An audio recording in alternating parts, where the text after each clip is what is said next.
¿Te parece bien, Imelda? Vamos ahora sí con nuestra siguiente invitada, que ya la tenemos ahí en la línea, para platicar de este nuevo lanzamiento, bueno, del lanzamiento de su libro Irrelevantes. Para ello tenemos ahí en la línea a Magdalena Pérez Selvas, escritora y editora mexicana. Magdalena, buenos días, bienvenida al Café de las 10. ¿Cómo estás?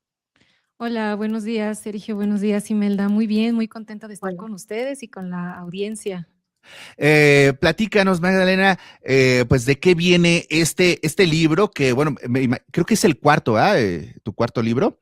Así es. Bueno, antes de que nos platiques de este libro, platícanos un poquito de los otros tres y ya después platicamos de esta nueva publicación. Claro que sí, muchas gracias. Pues mira, este es efectivamente mi cuarto libro publicado de manera independiente, que creo que ese es un tema que si nos da tiempo más adelante podemos tocar. Ujú. La decisión que tomé de publicar de manera independiente. Y entonces, bueno, es el cuarto, como te decía, mi primera novela que publiqué en 2019 es Maiwen. Es una novela de fantasía, es una novela de corte caballeresco. Ya saben, castillos, hadas, brujas, mucha magia. Es una novela que yo empecé a escribir cuando era adolescente, entonces pues está empapada de todo ese gusto que yo tenía y todavía tengo por este tipo de historias. Me encanta El Señor de los Anillos y Game of Thrones y todo eso, ¿no? Ujú. Entonces Maiwen tiene ese corte y después publiqué dos poemarios. Uno se llama Poética de la Ansiedad y el otro se llama Primaveras. Son poemarios que exploran el tema de la salud mental. Poética de la Ansiedad, como lo dice su nombre, habla de la ansiedad, de mi propia experiencia, y decidí publicarlo porque me di cuenta que muchas personas estaban atravesando cuadros similares y me dije, bueno, a lo mejor la poesía puede ser un punto de encuentro, ¿no?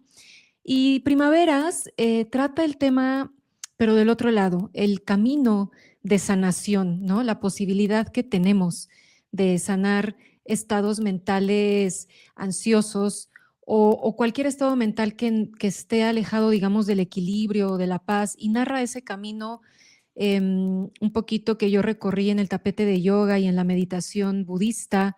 Entonces, todo lo que yo vivía con mis maestros o en el tapete o en la práctica, lo decanté en ese poemario.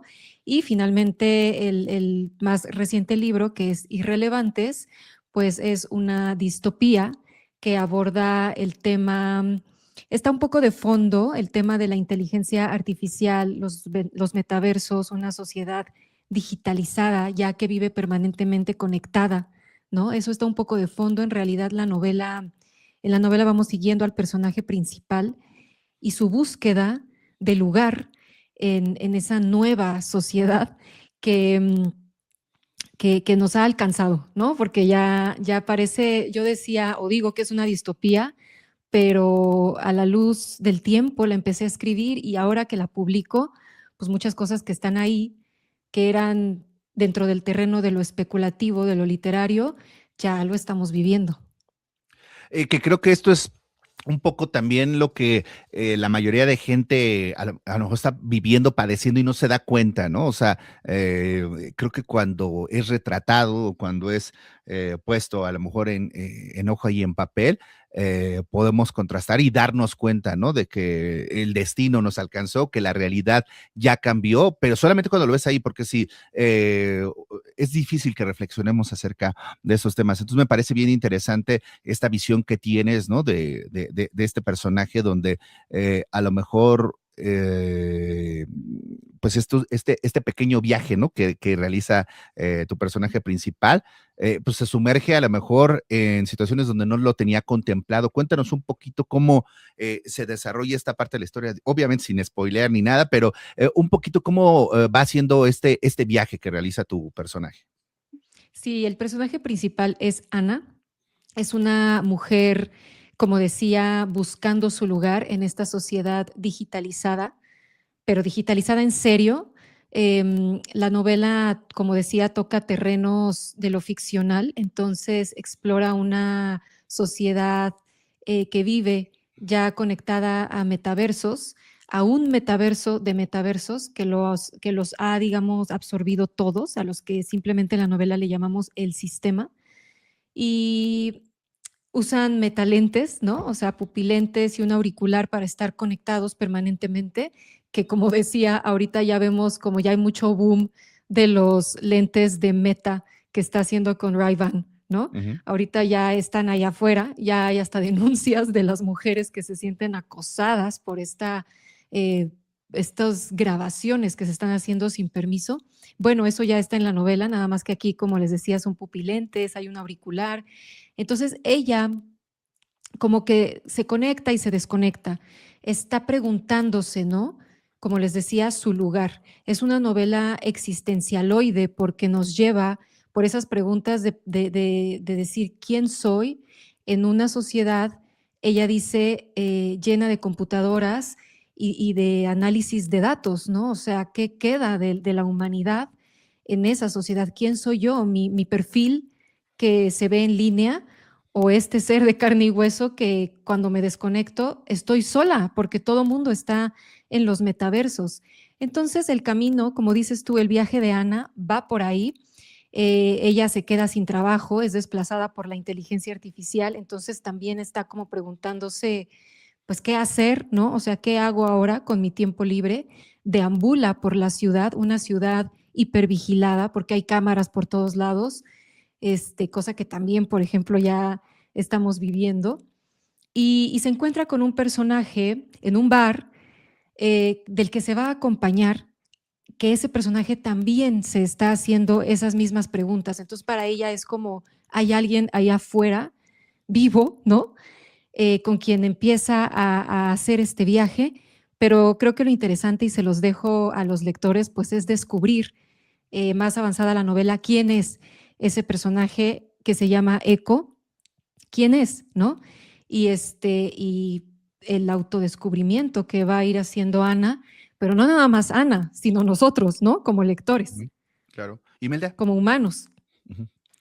También puede verse desde una perspectiva también, pues, este recorrido de la heroína y esta búsqueda de su yo, de su ser, o sea, también tiene este aspecto, pues, como lo mencionaste, existencialista, pero también espiritual. Sí, totalmente. Yo he hablado abiertamente de esto, tengo una práctica espiritual constante y cotidiana. Todos los días me levanto a hacer mi práctica de yoga, pero no nada más como un deporte. Quiero decir que he tenido la fortuna de encontrar maestros que me han acompañado en un camino completo, ¿no? Espiritual. Y también todas las semanas tengo pues el privilegio, ¿no? De platicar con mi maestro budista. Entonces es una práctica para mí cotidiana, como digo, y sin querer, porque esto yo siempre me doy cuenta ya cuando termino mis obras, que esa práctica está ahí. No es que yo esté evangelizando ni nada de eso, ¿no? O que hable de temas budistas o de yoga, pero ya cuando veo la totalidad de la obra me digo, bueno, está empapada de todo eso.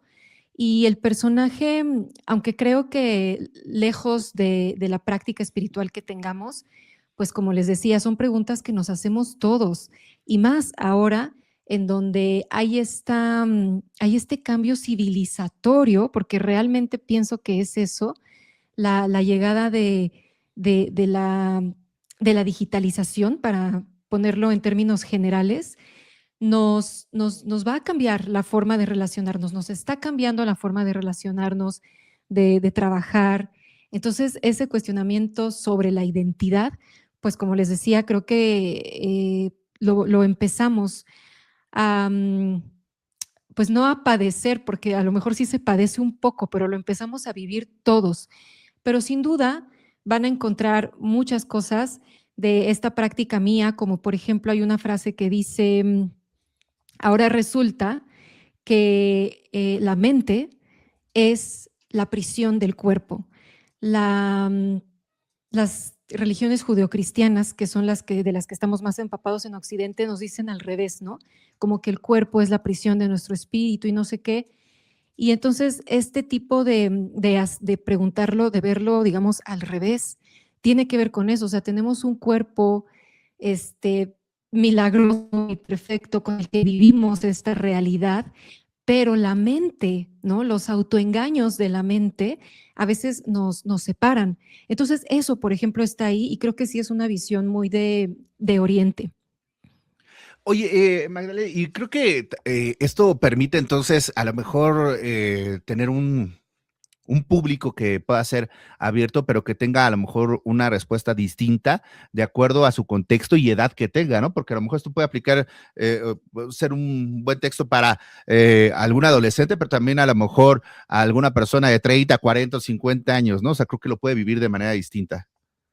Claro, al final del día la literatura es entretenimiento, o sea, el arte está ahí para que pasemos un buen rato o mal, o un mal rato, pero que vivamos algo, que sintamos algo, ¿no? No tiene otra, realmente creo que ya saben que es de las grandes discusiones como de para qué sirve el arte, ¿no? Pues a lo mejor para nada, ¿no? Más que para eso.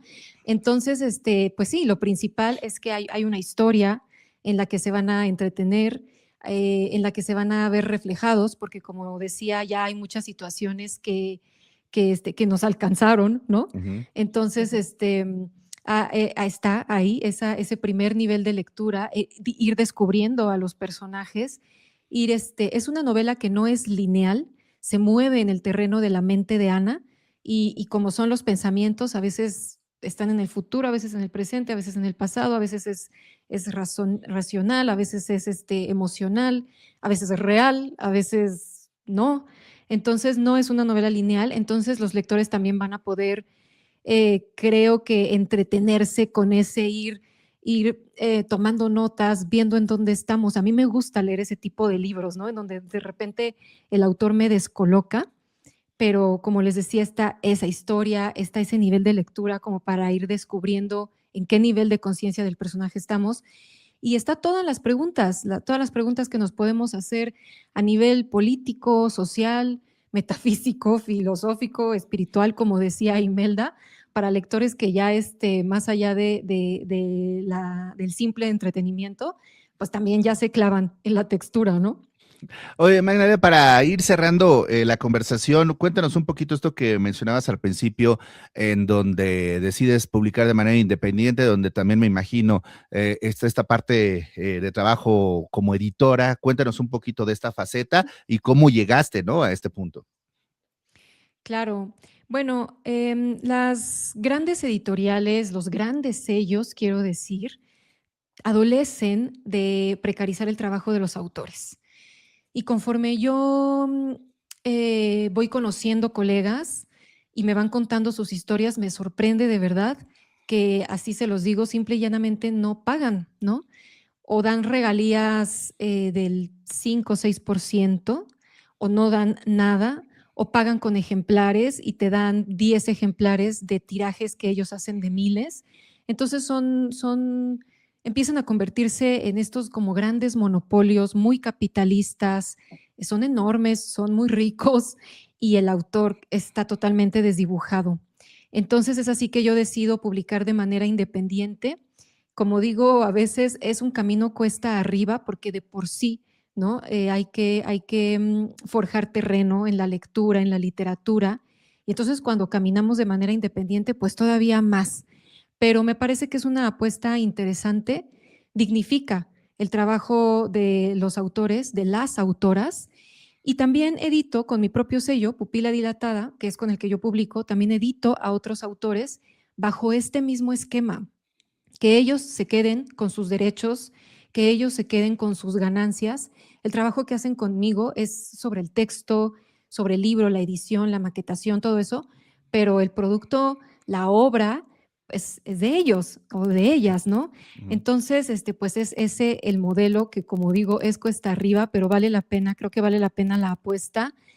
Acabamos de ver, ¿no? En estas semanas el cierre o el anuncio de que se va a cerrar Editorial Era, una editorial independiente, mexicana, y que esto creo que tiene que ver también con aquello que les mencionaba de estos grandes sellos que empiezan a absorberlo todo y que es preocupante porque es también como la monopolización del pensamiento, ¿no? Entonces empiezan a llegar los mismos nombres, las mismas ideas de ciertos países que también controlan otras cosas. Entonces apostar por la publicación independiente creo que es una apuesta también por la diversidad del pensamiento y la diversidad de relacionarnos con la realidad que en México o en el sur global, como dicen, no tiene nada que ver, ¿no? Con estas grandes marcas, con estos grandes monopolios. Entonces, bueno, esa es la apuesta. Con sudor y sangre, ahí vamos. Oye, Magdalena, te voy a robar 2 minutos más si me lo permites, igual Imelda. Dijiste, ¿no? Que es bajo como este concepto de pilas dilatadas, ¿no? Este tema de la editorial, pero también sé que tienes un podcast, cuenta, o tenías, no sé si sigue vigente, cuéntanos un poquito también de qué podemos escuchar ahí. Claro, Pupila Dilatada es mi sello editorial, pero es como mi proyecto literario completito, ¿no? Escribo en mi sitio cada semana una reflexión que nos permita observar la realidad, que yo espero que nos permita relacionarnos de maneras diferentes, vincularnos, recuperar, ¿no? La conversación social. Y el podcast tiene más o menos también esa intención. Allí lo que hago es hacer como resonancias entre lo literario y la realidad. ¿Qué podemos encontrar de la actualidad? ¿Qué podemos aprender de nuestra realidad en la literatura, ¿no? La mayoría de los autores dejan allí su contexto social, su crítica, aunque no haya esa intención. Y tenemos un montón de cosas que aprender. Ahorita estoy releyendo La Casa de los Espíritus porque ya ven que salió una serie en Sí, sí, sí. Prime. Y la última parte es súper potente, es muy fuerte, el golpe de Estado en Chile, empapado de toda esta como realismo mágico de La Casa de los Espíritus, pero tiene una gran lección para nosotros ahorita que estamos viendo este como renacimiento de las derechas o de las ultraderechas en Latinoamérica y en dónde está México, o sea, la manera en que lo relata la autora, digo, wow, es que estamos en un loop, ¿no? O sea, eso ya lo vivimos y vamos otra vez para allá. Entonces la literatura, sí, nos entretiene, nos hace sentir cosas, pero también tiene muchas cosas para reflexionar, para enseñarnos, y eso es lo que hago en el podcast. No lo publico muy seguido porque soy una lectora lenta y me tardo en leer, me tardo en hacer notas, me tardo en reflexionar, y cuando está la cosa asentada, entonces sale el episodio, pero siempre espero que sean episodios, pues que eso, ¿no? Que nos permitan pensar y reflexionar más allá de estar como en esta lógica de publicar todos los días o cada semana y así, ¿no?